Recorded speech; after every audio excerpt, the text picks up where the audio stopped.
Today we will be having some amazing discussion in this Black History Month to really elevate the work and lives of Black folks in Canada and some great works as well. Today I'm just going to go ahead and introduce our panelists, and we're just going to jump right into it. And our first guest today is Carl Cadogan, who is the chair of the London Black History Coordination Committee. Carl has held senior executive roles in the non-for-profit and government sectors. He has worked for organizations such as Commonwealth Association for Public Administration and Management, a 54-country member organization, Noki Kwe, Polycultural Immigrant and Community Services, and the YMCA of Greater Toronto. Carl has also served on numerous boards, committees, and task forces, including the Canadian Bankers Association, the Provincial Work Group on Gaming, Museum London, and the United Ways of Greater Toronto and London. He was a founding director of Eva's Place in Toronto and Pull Non-for-Profit Network in London. Welcome, Carl. Thank you. Our other guest is Greg Frankson. Greg is the editor of the first African-Canadian anthology, AfriCANthology, Perspectives of Black Canadian Poets.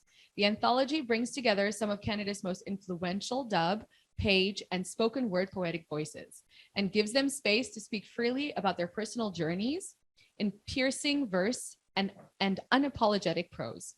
Greg is the former poet laureate for the International Initiative for Mental Health Leadership and poetic commentator on CBC Radio's One's Here and Now, Toronto Afternoon Show. He's also the founder and CEO of VoiceShare Inc., which provides training, coaching, mentorship, and consulting services focused on transformative work. Welcome, Greg. Thank you. Thank you. So as opening address, I would like to invite Greg, you to go ahead and do a reading, I believe. Yes, I'm going to read from AfriCANthology.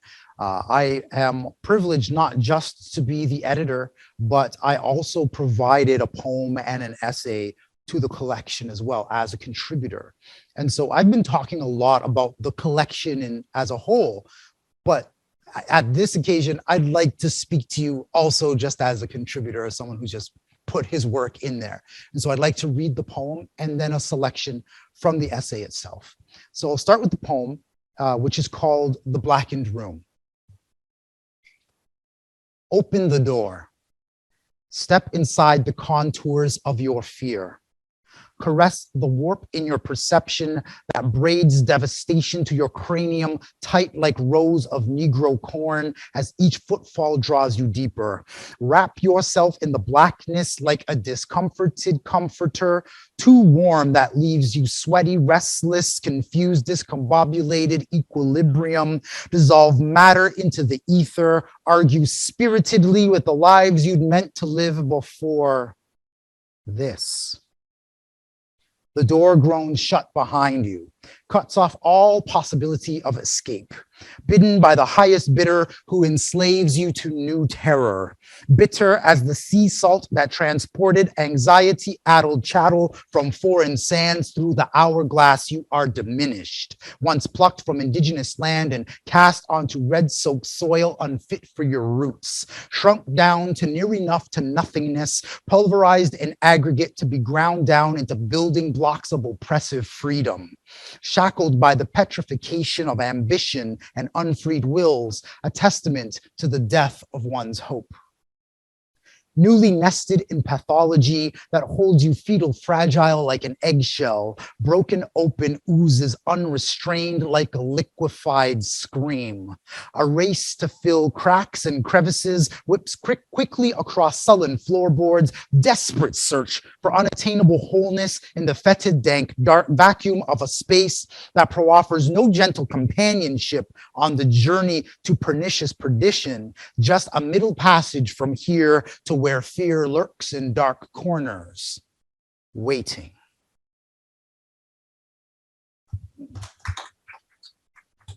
Thank you. Thank you, Thanks. Greg. There's a little more. Oh, wait, going ahead. Go ahead. Yes, Go ahead. of course. No worries. And so I'm going to read just the first part of my essay. The essay is called The Green Canvas Knapsack, Sexuality, Identity, and the Orientation of Social Justice. And it begins like this. If you are a person of a certain age, you will remember the period in the 1980s when going to school with a canvas knapsack slung over one shoulder was all the rage. Made with leather shoulder straps connected to the main body of the bag by metal rings, the main sections opening at the top was held shut by a leather drawstring and covered by a flap. A couple of pockets for holding smaller items were on the front. The two most common colors were black and green, though I recall seeing some in other shades like white and red. In 1986, when I was 11 years old, I had a green knapsack that I absolutely adored. I stuffed it full of my textbooks, workbooks, binders, and gym clothes. The weight would eventually stretch the right shoulder strap so it was longer, a touch thinner, and a bit weaker than the left strap, but it didn't matter much to me because only loser kids wore them using both straps. I dutifully lugged it onto the school bus each morning. When we'd arrive in front of St. Barbara Catholic School on Jan Ray Drive in East Scarborough, I'd jump off and head into the schoolyard to play with the other kids. The bags got tossed into a pile beside a portable or near the building entrance we used to go upstairs to class after the morning bell. When it was time to go in, I'd rifle through the mass of bags and pluck out the one that belonged to me. Since basically every kid in my grade had one of these things, it was very important to be able to quickly distinguish my knapsack from the others. The ways in which my fellow students decorated theirs could vary widely, but there were at least two elements that were used by nearly everyone: artwork or imagery of some kind that was created using the magic of liquid paper, and the prominent, visually unmistakable addition of one's initials. My mother, Doreen, gave me two names at birth that come from the Latin: Gregory, which means watchful, vigilant, and Anthony, which means priceless one. The surname I received, Frankson, comes from my matrilineal ancestors through my mother's biological father, Leroy, and is the English name we received from our plantation slave masters hundreds of years ago. Through my maternal grandmother, the indomitable Iceland Belzy Pink, I am also a member of the Oliver family that hails from Brown's Hall in the hills of St. Catherine in Jamaica. On my father Leecroft's side, I am a member of the McLegan family, who can trace their Jamaican lineage through their white oppressors back to the Robertson clan in Scotland. However, both lines have lost the overt connections to their original African identities as a cruel byproduct of the barbarous transatlantic slave trade. I have always taken the matter of my name very seriously. Names contribute to how families confer identity, one of the most important markers of a person's place in society. They also leave clues as to how one's ancestors moved through the world and help to inform how we came to be in the context in which we find ourselves. That cold Tuesday, January 28, 1975, my mother brought me into the world at Toronto East General Hospital in East York and gave me the name Gregory Anthony Frankson, while hoping and praying that my life would be blessed, prosperous, and happy. No doubt in her mind, she felt I was priceless. I'm sure she also hoped I would grow into the kind of watchful person that was aware of his context in the world. I'm certain she prayed that I would remain ever vigilant to the perils of being born Black and male in a society that fears the presence of Black male strength, intelligence, and ambition, and does whatever is necessary to stifle and suppress it. I'm also sure she understood that there was no way for me to completely avoid the negative aspects of my sociogenetic inheritance, but prayed for it anyway. One fateful day, some eagle-eyed kid in the St. Barbara schoolyard noticed something they found interesting about my initials. I had used a ballpoint pen to decorate one of the front pockets of my canvas knapsack with my initials. This watchful, vigilant, and priceless son of Frank had written GAF in block lettering so large and thick that it could easily be seen at a distance. I never had much trouble picking it out of a pile of similar items at the side entrance to the school.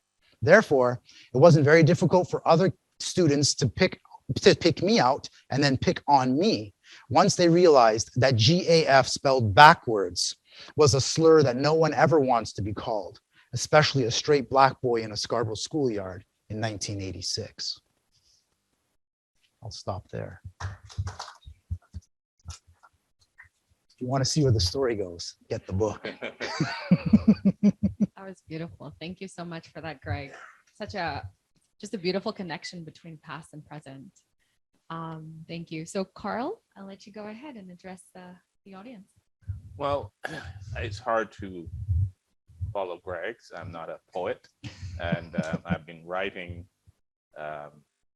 short stories for the last 25 years, and none of them have been published. So I feel good in the fact that only me and perhaps my wife have heard those stories. I think we all, not just folks from the Black community, but I think we all grew up with stories. We whether there are stories about your family, stories about things in the community, we all grew up with stories. I grew up in Ottawa, and my family are from Barbados, and they sent me back to Barbados at an early age because they were afraid, for all the reasons, Greg, that you talked about, being a Black boy in white society, that I perhaps I was a little bit quick to anger as a child, that I would get myself into difficulties. So they shipped me back to Barbados, where I spent about 8 or 9 years with my grandmother. And strong Black woman, wonderful lady that looked after me, taught me a great deal, told me a lot of stories. Didn't have a lot of formal education, but she was probably one of the smartest people that I ever knew. And I learned a lot from her. I was in Ottawa visiting my folks a few weeks ago, and I made a dinner for my mother. And she says, I still can't understand how you can cook so well. Like, who taught you? I said, you keep forgetting my grandmother, your mother. You keep forgetting her. That even though I was a child, she taught me a lot. And I took a lot in. And whether she told you about how to cook a dish, or she told you about her growing up as a child, all of it came with stories. So you didn't just learn how to make cuckoo and flan fish. You learned about how people fished. You learn about corn. You learn about how important that was. You learned a lot of stories. And so, for a number of years, and the first few years in Barbados, I cried to come back, go back to Ottawa. I cried every day for probably about 2 or 3 weeks. And then I settled down. I settled in. I settled into being with my grandmother and her sister, my great aunt. And my great aunt was an interesting lady. She died about 8 or 9 years ago at 106. And she was one of those people that traveled the islands. She had a couple of shops where she sold produce and fruit and vegetables and stuff. And she went to St. Lucia and Dominica and different places, and she bought stuff and had them in her stores.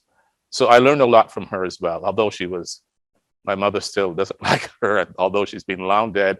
My mother still remember all the things that this lady did to her when she was a child, but I digress. I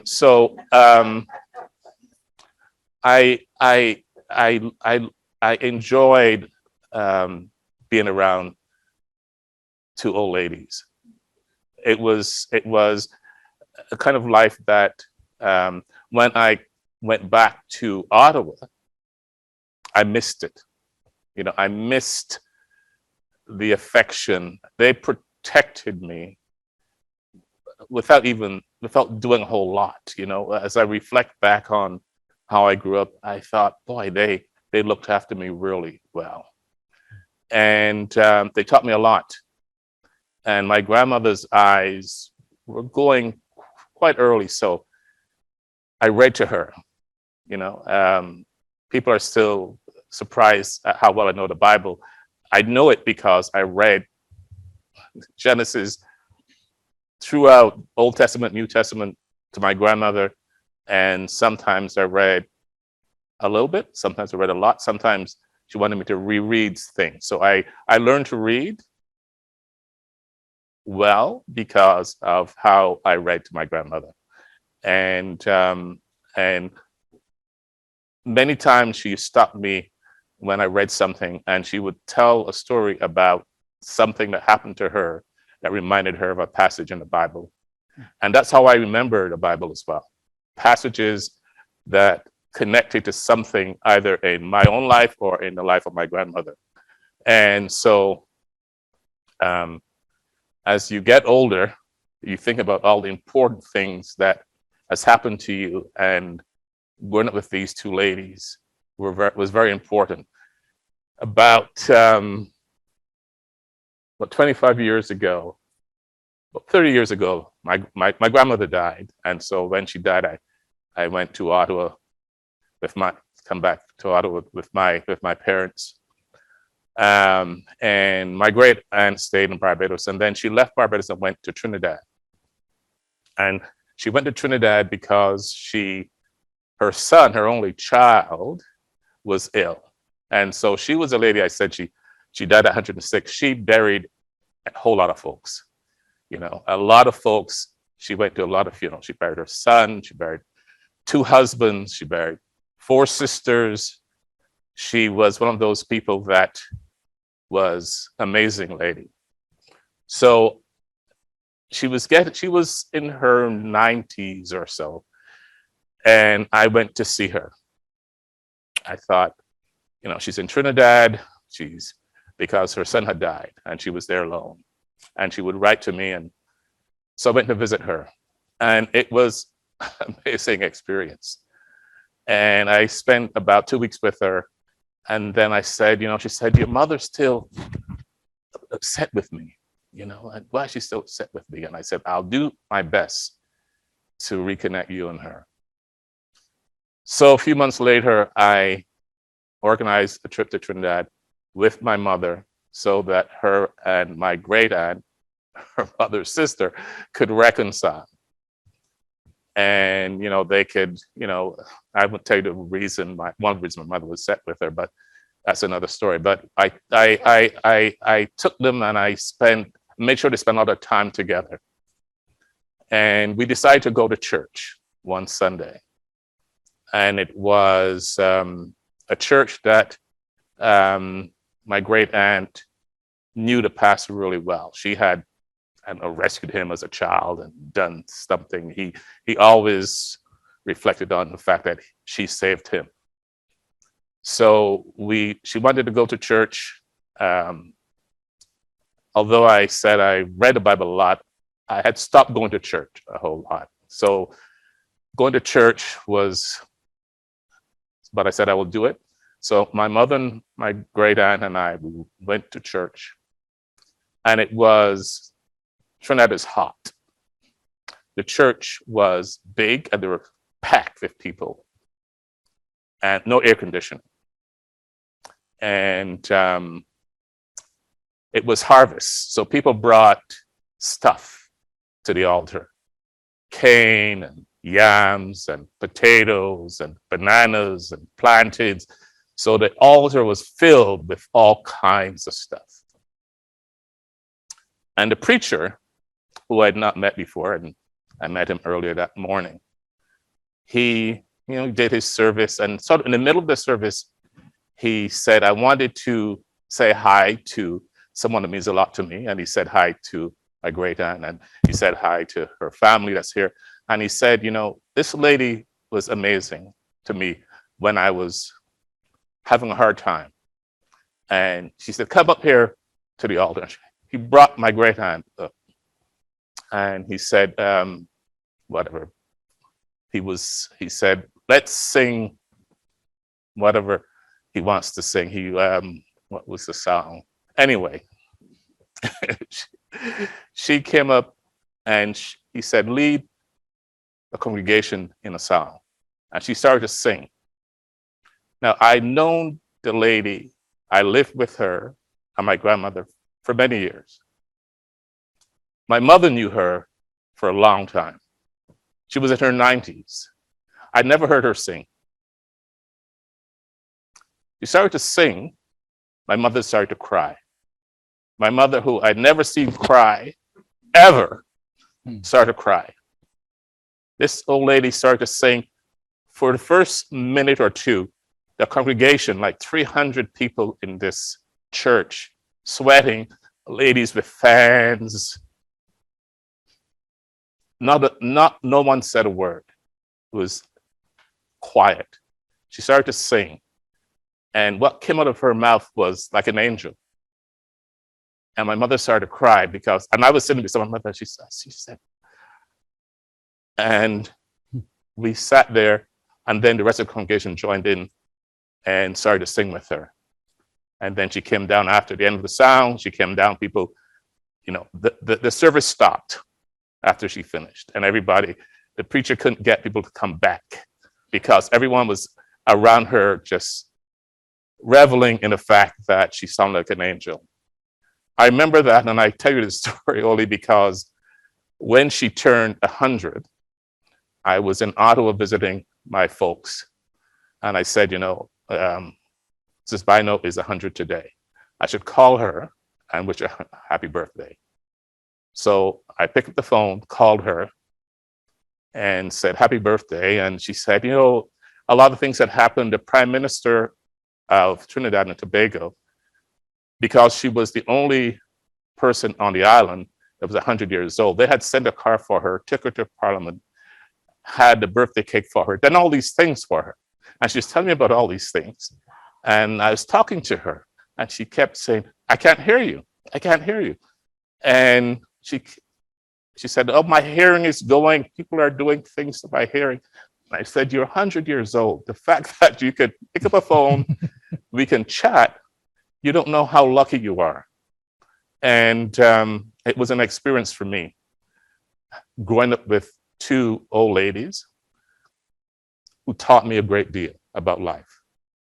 And I talk about them probably too much, and sometimes I think not as much as I should, because they made such an impact on my life. And although my mother had her issues with my great aunt, she always speaks about the experience she had in the church in Trinidad. It was something overwhelming. Thank you.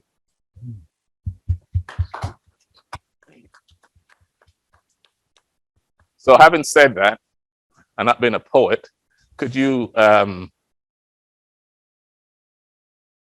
give us another poem? Not necessarily one of yours. Do you have some favorite poet in your book that you want to share with us? See, of course, when people ask me the question and quite in that way, that's a real good way to make enemies with almost 24 people, right? You say, oh yeah, which one of those other poems is your favorite? I see that I think the foreword is for Ida Sadu. Yes. And Ida and I go back many, many years. I know Ida quite well. And I remember when she opened her bookstore. Yes. It was really a response to the fact that we had a bookstore in Toronto, Third World Books, that was Lenny and Gwen. They're Black Americans, and I remember having to go to Toronto to find books about the Black experience. There was nothing in Ottawa.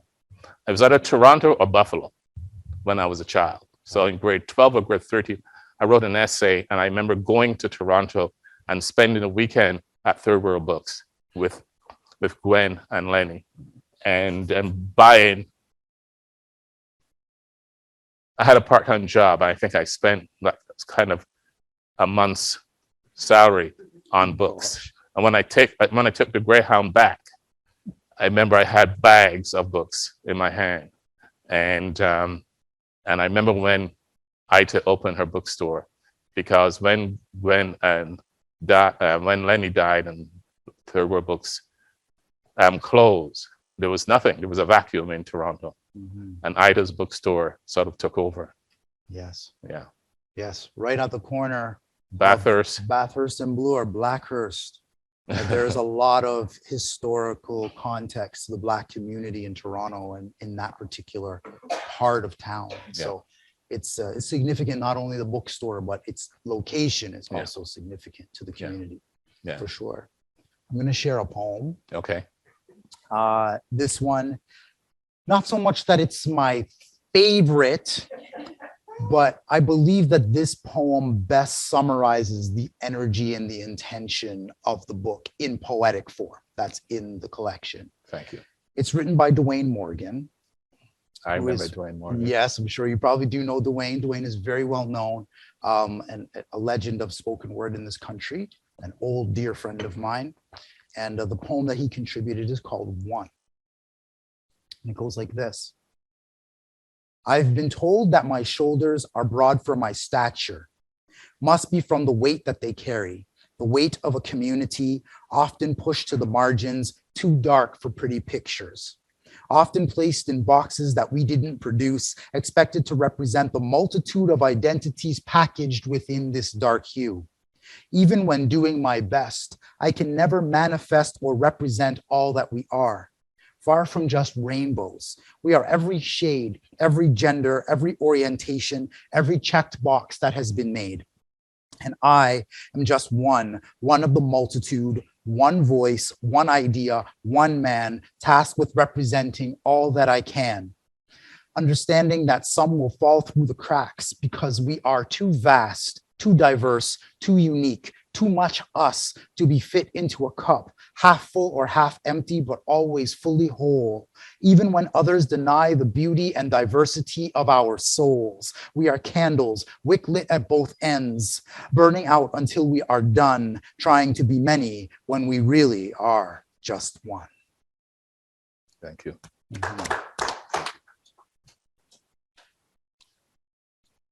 Years ago, when I lived in Toronto, there used to be Harbourfront had was authors, I think, festival or sort of monthly or bi-weekly sort of readings, and it was a really good way to get exposure to writers of all kinds. But it was really great way to listen to people like yourself, Black writers, read their work.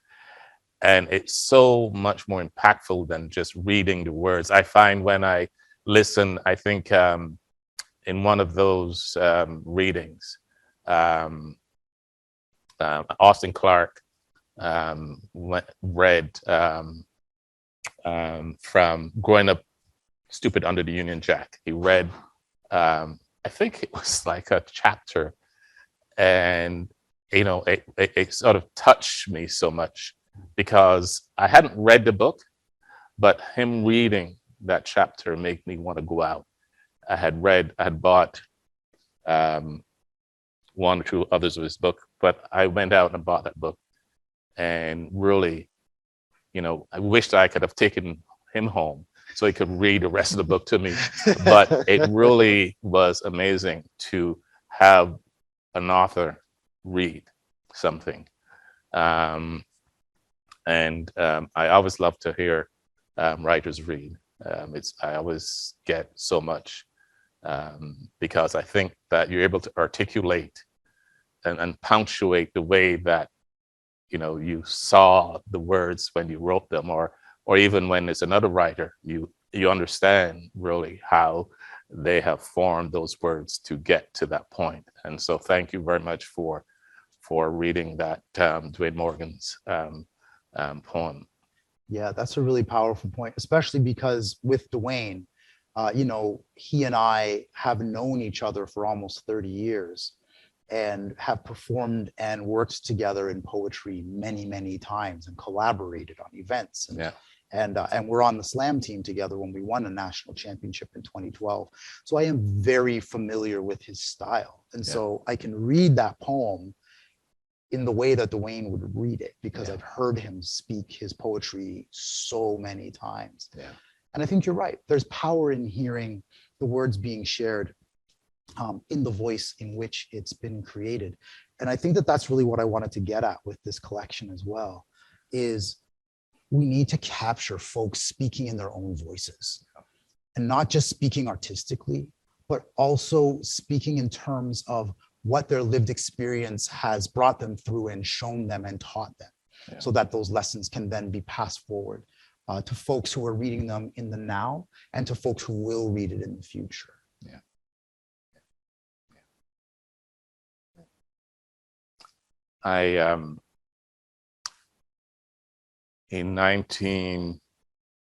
Sometimes when I say 19, it sounds like we're in 20s now, and 19 sounds so far away. 2 summers ago, I hired this summer student. She said she was born in 2002, and I'm thinking, holy mackerel, 2002. Anyway, I had a friend, and we decided, I'm not sure how we decided, but we decided to go to Africa. And 96, I think. No, 1990. And we decided, take the summer off and go to Africa.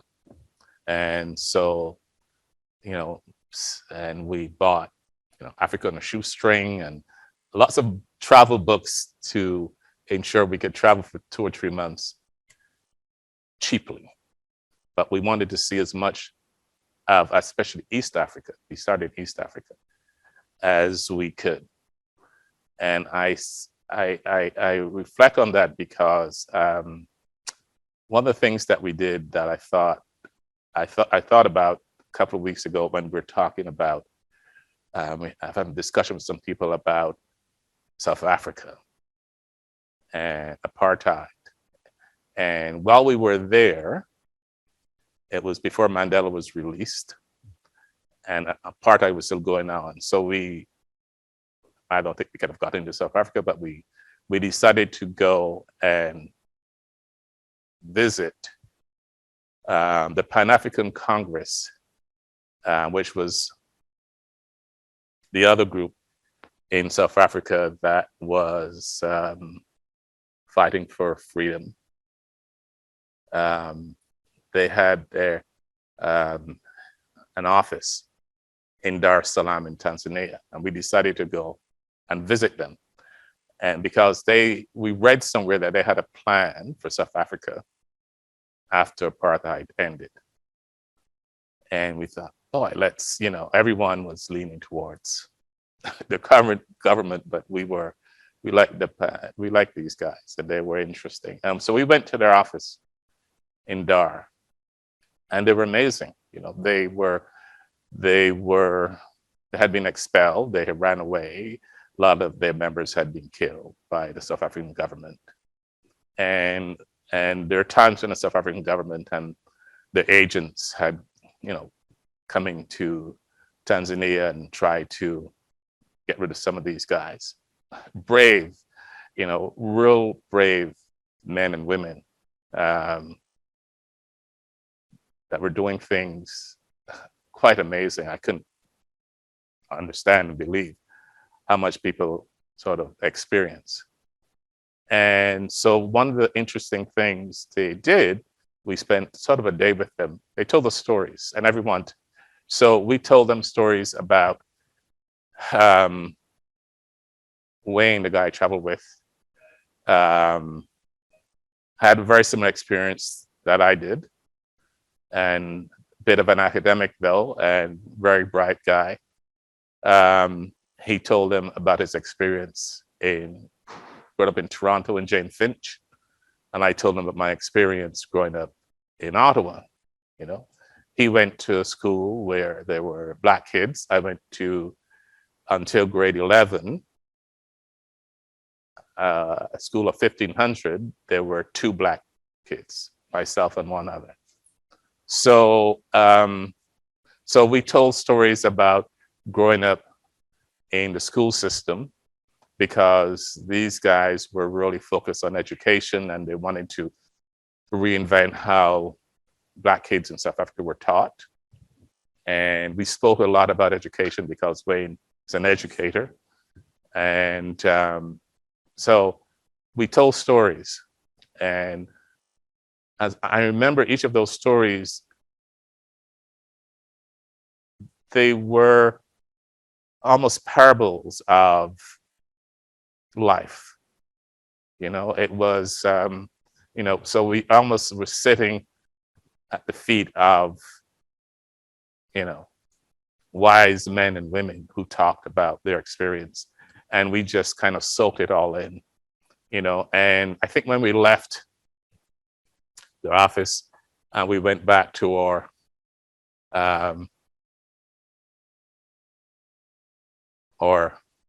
very cheap hotel. You know, we spent the whole evening talking about that experience. And I think why it affected me in the way it did is all the wonderful stories that these men and women told about South Africa. And we, you know, you knew about South Africa, you read a lot about the government, you read a lot about apartheid.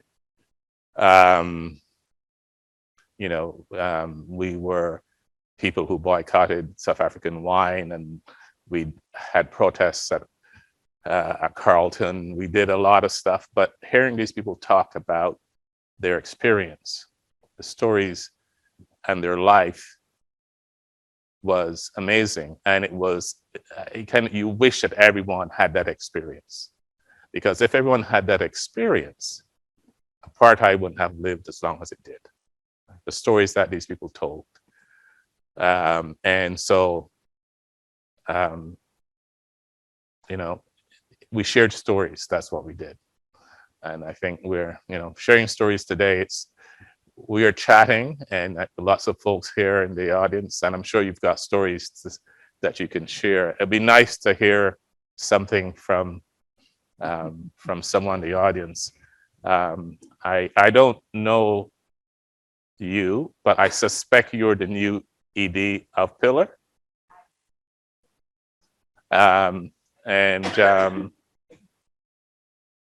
Michelle and I, we were on the Pillar development original board so many years ago. It seems to have gone by so fast. And another story, let me just tell you a little story about Pillar. When we were Willie, Michelle, all the folks that kind of worked on the original board of Pillar,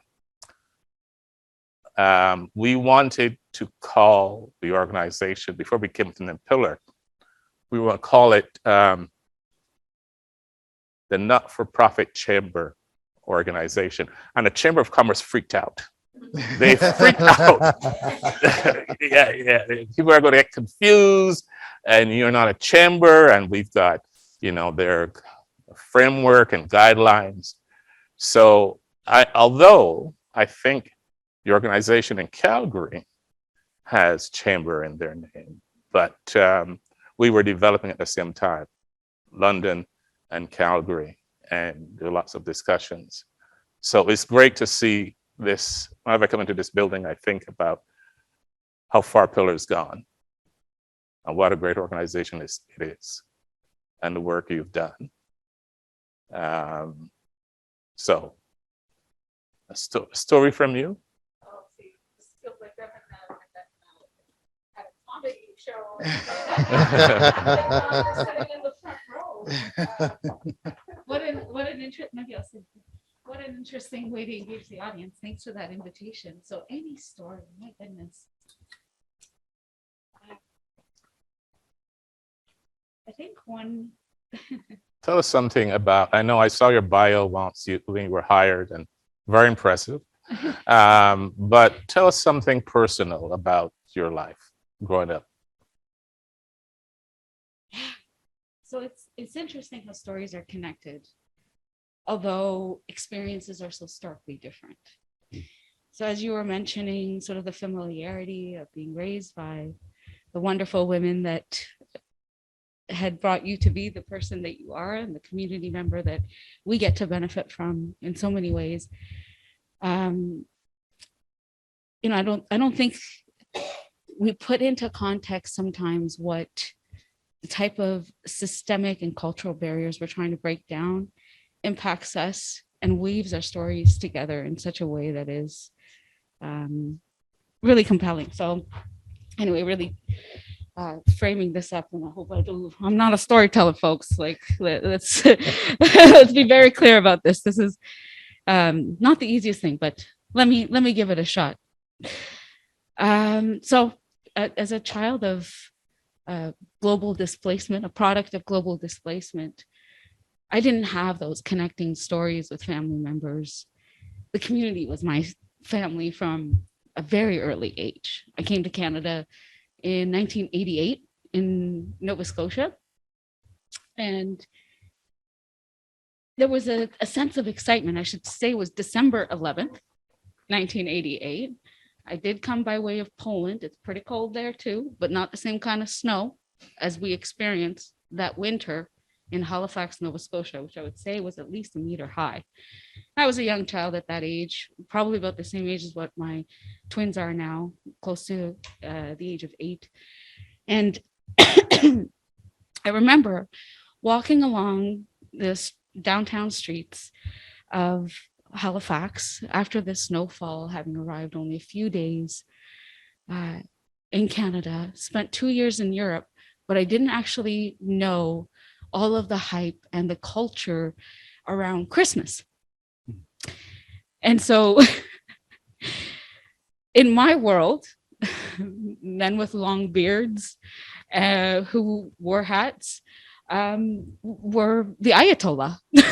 I'm from Iran. And so I thought, seeing images of Santa Claus, I was really perplexed. I reached over to my mom and I said, hey, this is really interesting. They have a really interesting version of the Ayatollah here. What's the story with what I call as the white Ayatollah? And why are trees inside? And so I started navigating Canadian sort of living context through the eyes of a child who really was trying to draw parallels to a home that didn't exist for her anymore. Global displacement is one of those things, like families that come here and always choose to come because life is going to be better. We were really forced out of our homes, and I was desperately trying to make that connection. As I grew older, I stopped doing that because I knew that sometimes that gap, the deep distance in that gap and not being able to bridge the two worlds, it was almost like a moving finish line for me. Like right when you think you can draw some closer connections to your new life and your what used to be your old self, and it's hard to think that way in the context of a child. Global displacement does all sorts of different things to you, like build your analysis like a mature adult, and also you've lived through so much that you feel like an adult in a lot of cases. So I was, from a really early age, trying to bridge this gap. And I remember one of the first points in doing this was drawing the connection between the Ayatollah and Santa, and trying to understand, what world am I living in, and trying to really reach back to that old world that I didn't get to know as well as I wanted to. So today, I don't really look at trying to bridge those gaps. I honor the distance. And I think that the place in the middle where I'm falling right now, or I'm standing firmly perhaps, maybe not falling, but standing firmly, is a deliberate, I think it's a deliberate lesson for me to learn that not everyone needs to be aligned with, maybe that's not in everyone's plan or a part of everyone's story, and your story is somewhere in the middle. And so that really softens your heart, I think, at least I experienced this, to trying to understand the plight of others, even though you don't live the same experiences, but have parallel journeys around reaching back to what you knew, standing firm to, and where you are right now, and trying to imagine forward what you will become. So anyway, this moment, I don't know why, reminded me of that walk down the streets, Spring Garden Road in Halifax, Nova Scotia, with 1.5 meter high snow, trying to understand the context of the white Ayatollah and the trees inside the home. Thank you. Yeah, that's great. Thank you. Well, I can tell you that I have been on Spring Garden Road in December in Halifax, where there's lots of snow and cold and blowing and what have you. And obviously the white Ayatollah thing is kind of hilarious, but also just speaks to the power of imagination, right? And the need for human connection in order to make sense of the world. Like, we have to connect to the world around us to make sense of it. And, that's how we end up here, sitting here, Carl and I in these comfy chairs in front of you all, because a whole series of connections happened that led to this one, right? Mm-hmm. And the connections that you went through in your life, through your family, through your work, through your friends, through your communities, through your travels, all of that led you to be here. And that same parallel journey in a completely different context, in a completely different way, from someone who's of a different generation and from a different place. I grew up in Toronto, you grew up in Ottawa, and, by way of the islands as well, so all of this allows us to be here. And I find that that's what ends up happening when I look at what's happened in the book, because there's so many folks who went through all of these different places and ways and experiences to become part of what this book represents, which is, to me, a microcosm of this larger entity known as the Canadian Black community. Yeah. Which is a misnomer in and of itself, which is a whole other conversation, because how do you make a community out of such a disparate and diverse and polyglot group of individuals from radically different parts of the world? And you just throw them all together, right? Just on this point, and I'll turn it back over to you, Carl.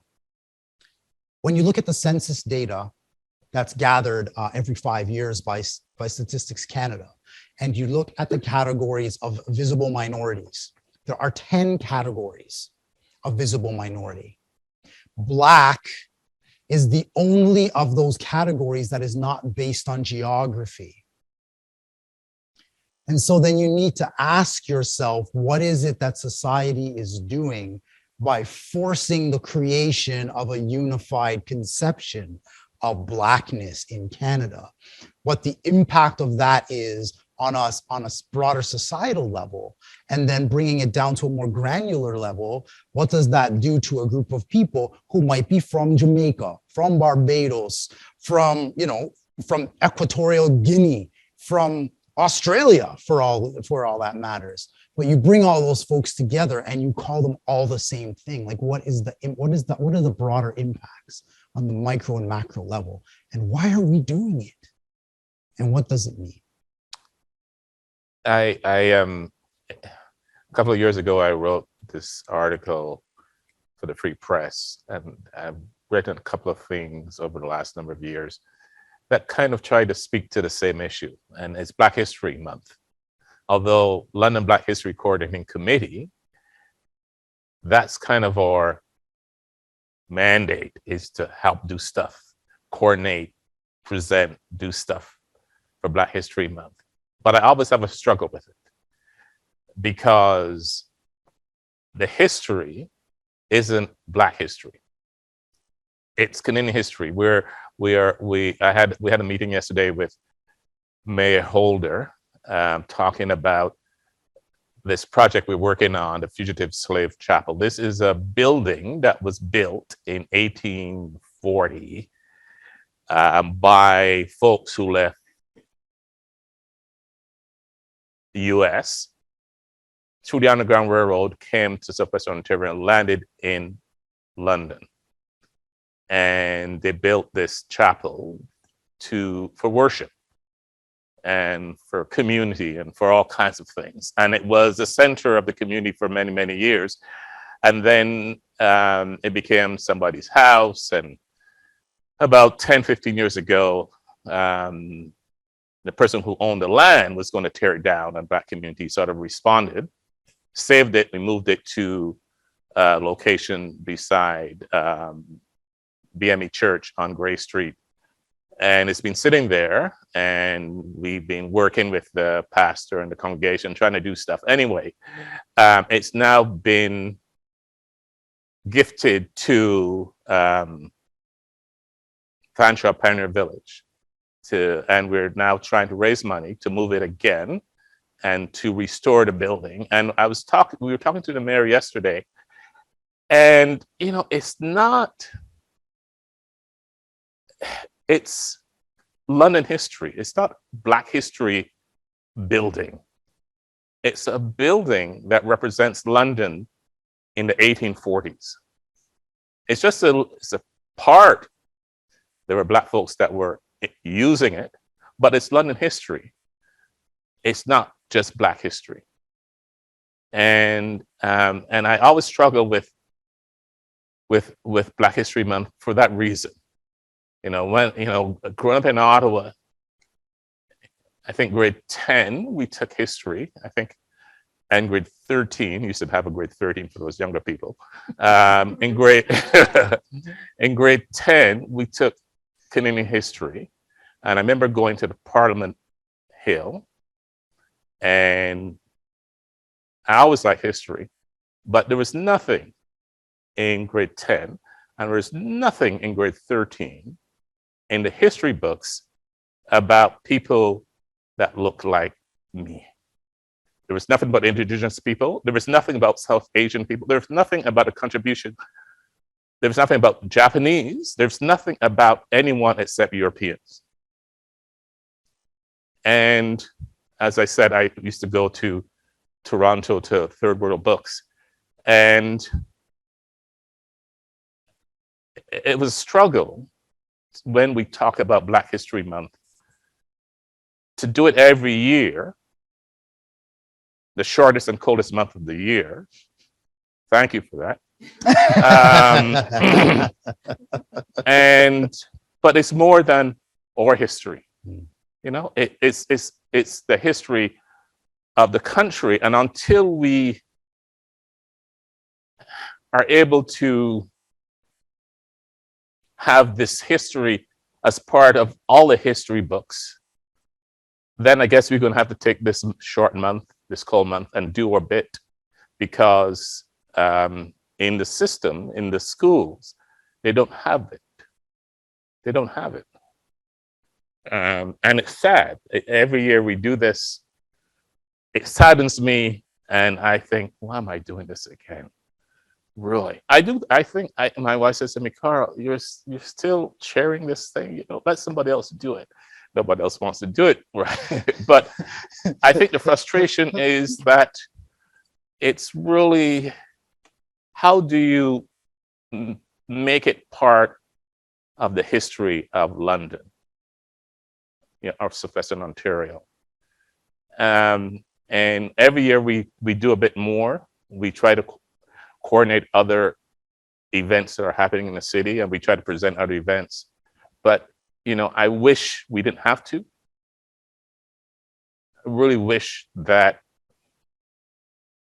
there was recognition there was something in the books that talked about our history, you know, it's getting a little bit better, but we have such a long way to go in having the history books reflect more, so that, you know, young kids can see, no matter who you are, you can see your history represented and reflected. So yeah, that's really interesting, and it kind of brings to mind something else that ends up getting talked about a lot in the circles in which I run in, which is around the idea of folks in various parts of the country, you know, where there is a history of Black settlement, of Black community people, and new stories are discovered and become part of the conversation.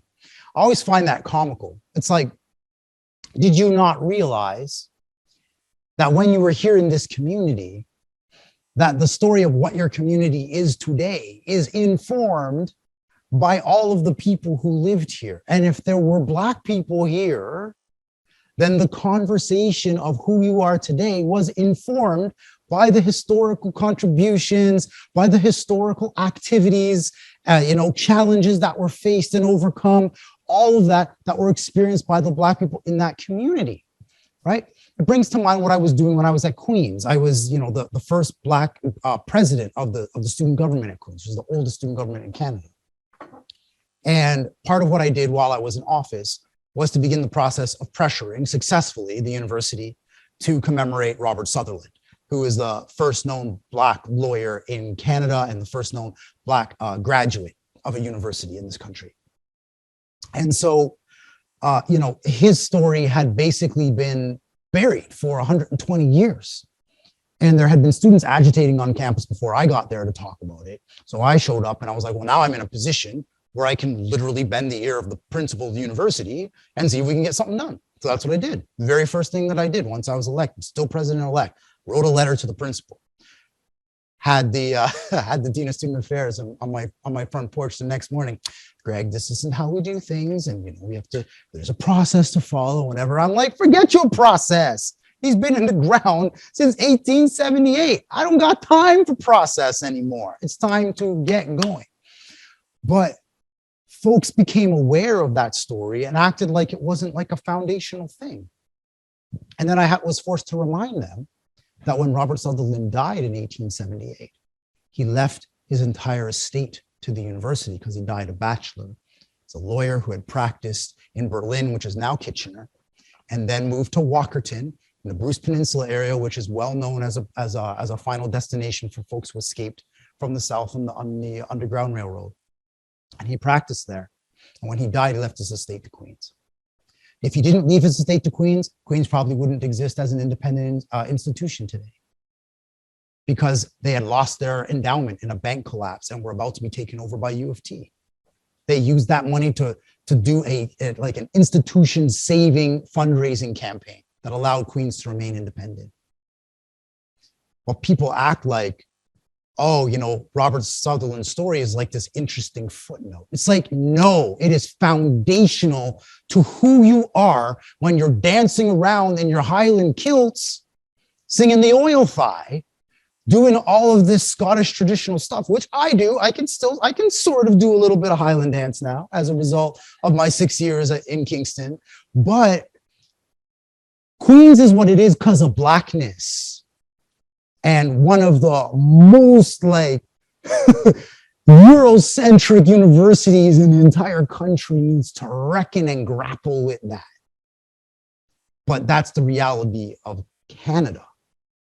One of these most Eurocentric and white supremacist societies needs to grapple with the influence, particularly of Indigenous and Black folks, in the formation of who we are today.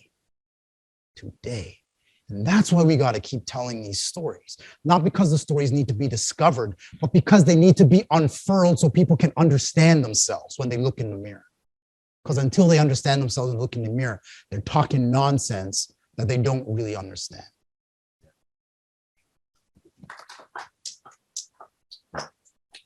I lived in Edmonton for 5 years, and I think in the first 6 months of being in Edmonton, I play tennis, and I've always done so. When I was a kid, in Ottawa, I belonged to a tennis club, and people always thought I was the ball boy. And but I was involved in a tennis club in London, in Edmonton. And when I joined the club, it was one other Black guy. So I went over and I said, "Hey, I'm Carl," and he said his name, and we went out for a drink after playing. He introduced me to some friends. We played doubles, and we went out for a drink after. I didn't know this stuff, and I think that I know a fair amount of Canadian history. But he was one of his people came to Alberta hundreds of years before. Cowboys, cowboys, Black cowboys from Oklahoma and that part of the U.S. They were suffering, maybe not as badly as the folks down south, but they were having challenges. So they came up and settled in Alberta. And, they got like 10 to do. They got, worst piece of land, all that kind of stuff. But they had to go. And they built communities in Alberta. And this guy that I was just met on a tennis court, his family had been there for hundreds of years. And I didn't know that. And I'm thinking, okay, I knew about Southwestern Ontario. I knew about Nova Scotia, but I had no idea about these stories about Alberta, John Weir, who's one of those founding people, started this thing that's now the Calgary Stampede. A Black guy from Oklahoma, right? And when you read American history, even the bad parts, maybe it's because of films and stuff, they make it exciting. It sounds like it's living. In Canada, we have the same kind of history, but we don't talk about it. So it doesn't live. Nobody knows about it. We can talk about Rosa Parks. We know about the Montgomery bus boycott, but we don't know about Viola. We don't. Like, her story is even more poignant than Rosa Parks because she did a lot of stuff on her own. After Rosa Parks' boycott, she had Martin Luther King and she had a community rallied around her. They did stuff. Viola Desmond did stuff on her own. I mean, she had the community, but not the same vigor and anger as they did in the southern US. But her story is equally as exciting as Rosa Parks. She made a difference. So we have stories, and for whatever reason, we don't tell them.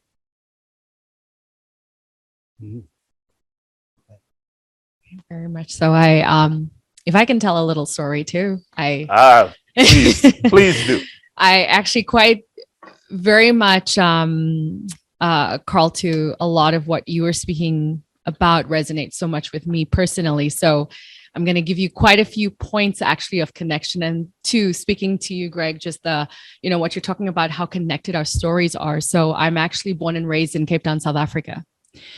So during the time that you were saying you were visiting Dar and speaking to folks, I was actually growing up in South Africa in apartheid.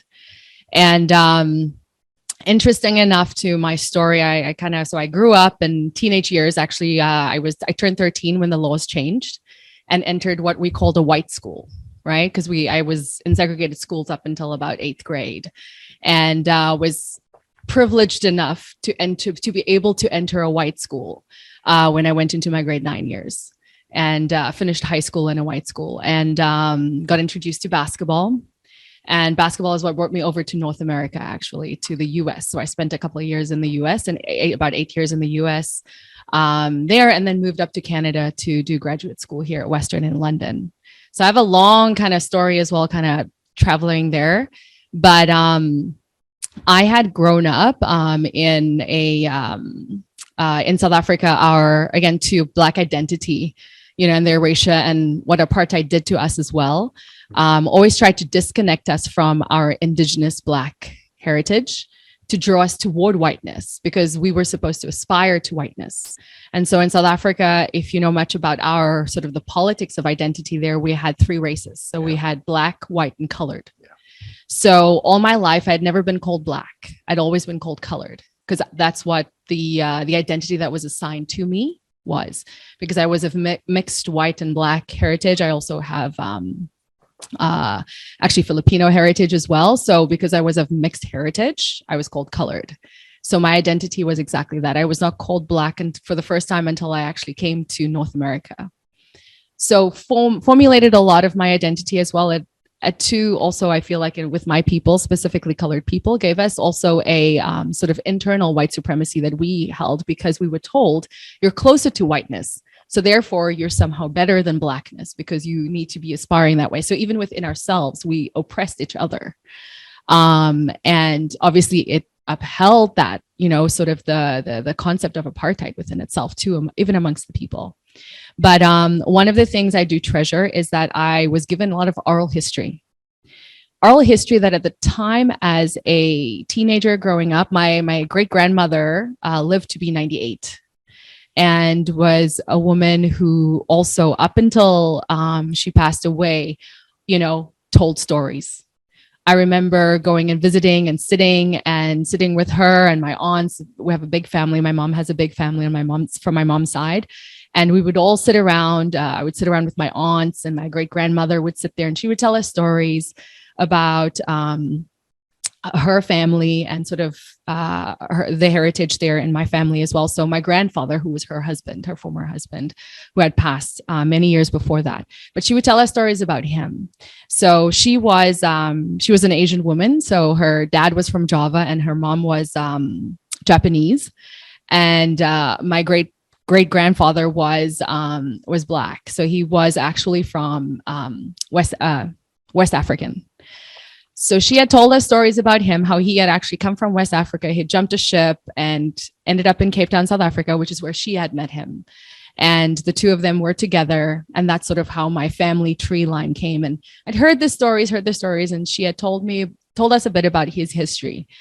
I knew the name carried down very much through the family tree as well. It wasn't until I got here to Canada, when I was actually here in London, a student at Western, and one of my peers gave me this book, and he said, "Nicole, you have to read this book. It's so good." And it was Lawrence Hill's Book of Negroes. Yes. And I started reading the book, and at 2:00 in the morning, I had to drop the book because I could not believe it. My great-great-grandfather's name was in the book. And all the oral history of those years of sitting and listening to my great-grandmother came back, because Thomas Peters, the name, was in the book.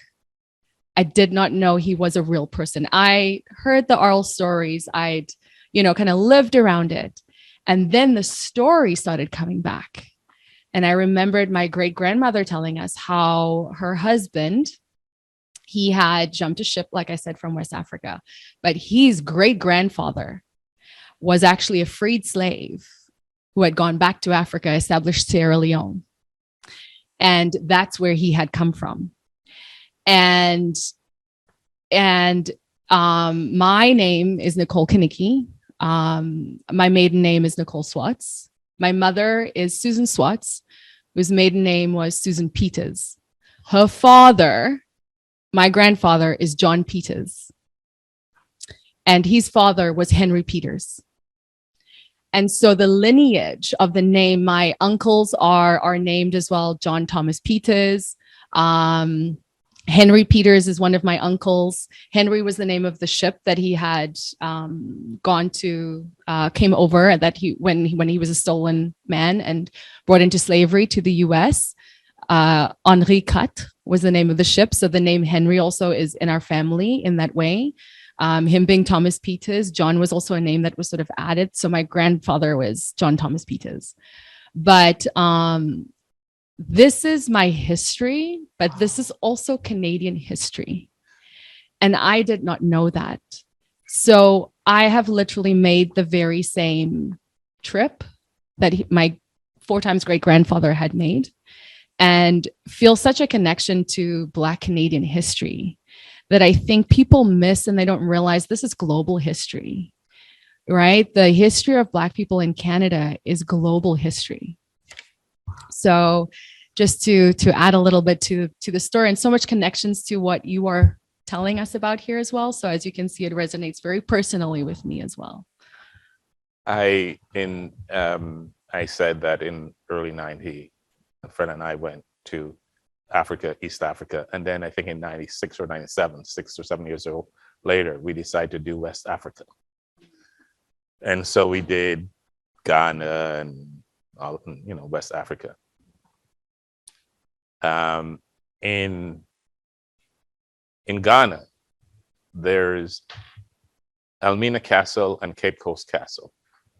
They're called castles, but buildings that were used to transport Africans to slavery. And they're now World Heritage Sites. Mm-hmm.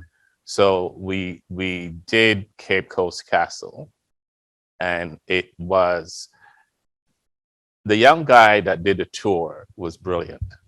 And they take you through the building, and then they put you in this cell. That's where they kept us.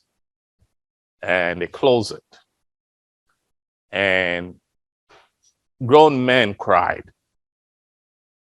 There were 5 or 6 Black Americans on the tour with us, men. People broke down. You can still smell the odor 200 years later. A Japanese woman passed out. Japanese woman, she passed out from the experience. And for me, it was, one of many interesting experiences that moved me and got me thinking about history. And until I went to Ghana, I'd not heard, I read a lot. I've read a lot, but I'd not heard about this. I had not seen this anywhere. It was an experience for me. And I wish that a whole lot of people can have that experience. Yeah, I mean, you have to get on a plane and go to Cape Coast, but it helps people to understand. Sometimes you need an experience to understand fully the kind of things that has happened to people. And that was one of those things for me that I experienced traveling through Ghana and Senegal and Cape Coast. It's